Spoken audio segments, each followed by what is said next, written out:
আসসালামু আলাইকুম প্রিয় দর্শক, কাছে বা দূরে যে যেখান থেকে আমার ভিডিওটা দেখছেন সবাইকে আমার নতুন ভিডিওতে আমন্ত্রণ জানাচ্ছি। বাই দ্য ওয়ে, আজকের রেসিপি ডাল সবজি বা সবজি ডাল। তো এখানে আমি পেঁপে গাছ লাগিয়েছিলাম। আমার খুবই শখের একটা পেঁপে গাছ। আমার খুব ইচ্ছে ছিল আমি একটা পেঁপে গাছ লাগাবো, সেখানে অনেক পেঁপে ধরবে। তো মাশাআল্লাহ অবশেষে আমার ইচ্ছেটা পূরণ হলো। আমি 6টা গাছ লাগিয়েছিলাম, প্রচুর পেঁপে ধরেছিল।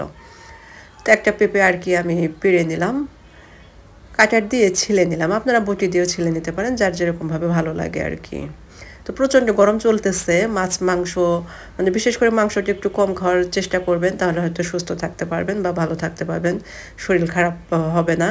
তো আমি মাংসটা একটু কম খাওয়ার চেষ্টা করি সবসময়, মাছটা আর সবজিটাই বেশি খাওয়ার চেষ্টা করি। আর মাংস খেলে দেখা যায় যে মুরগিটাই বেশি খাওয়ার চেষ্টা করি, কারণ গরুর মাংসটা এমনিতেই স্বাস্থ্যের জন্য খুব একটা ভালো না, তার জন্য। আর প্রচণ্ড গরমে কিন্তু গরুর মাংস আমাদের শরীরের খুবই ক্ষতি করে।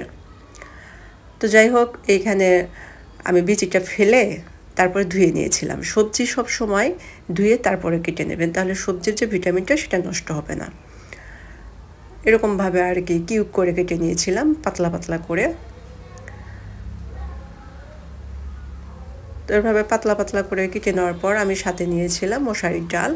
তো মশারির ডালের সাথে পেঁপে দিয়ে আমি আর কি ডাল সবজিটা রান্না করব। এখানে মশারির ডাল আর পেঁপে কুকারে দিয়ে দিলাম, সাথে দিয়ে দিলাম কাঁচামরিচ, পেঁয়াজ, আদা বাটা, রসুন বাটা হাফ চামচ করে, হলুদের গুঁড়া হাফ চামচ, মরিচের গুঁড়া হাফ চামচ, ধনিয়া গুঁড়া 1 চামচ, স্বাদ মতো লবণ, দারচিনি, এলাচ, তেজপাতা দিয়েছিলাম ফ্লেভারের জন্য, পরিমাণ মতো তেল দিয়েছিলাম। দেওয়ার পরে এটা ভালো করে মেখে নিয়েছিলাম।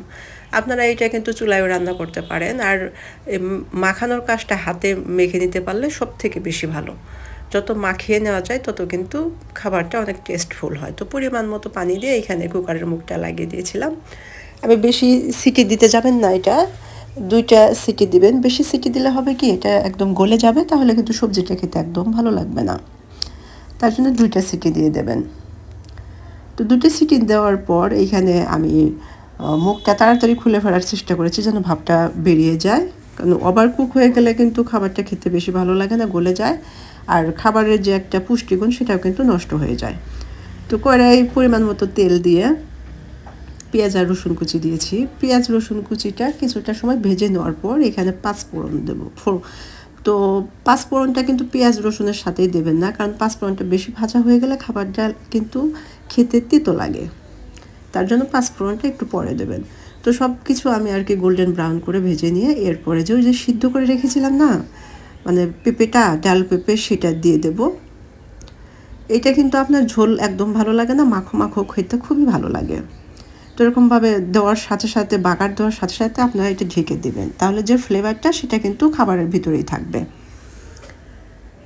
তো মাশাআল্লাহ দেখতেই পাচ্ছেন আমার কিন্তু রান্না কমপ্লিট হয়ে গেছে। খেতে ভীষণ ভালো লাগে, গরম ভাতের সাথেও খেতে পারেন, পরোটা রুটির সাথেও খেতে পারেন। তো ভালো থাকবেন সবাই, আবার দেখা হবে, আল্লাহ হাফেজ।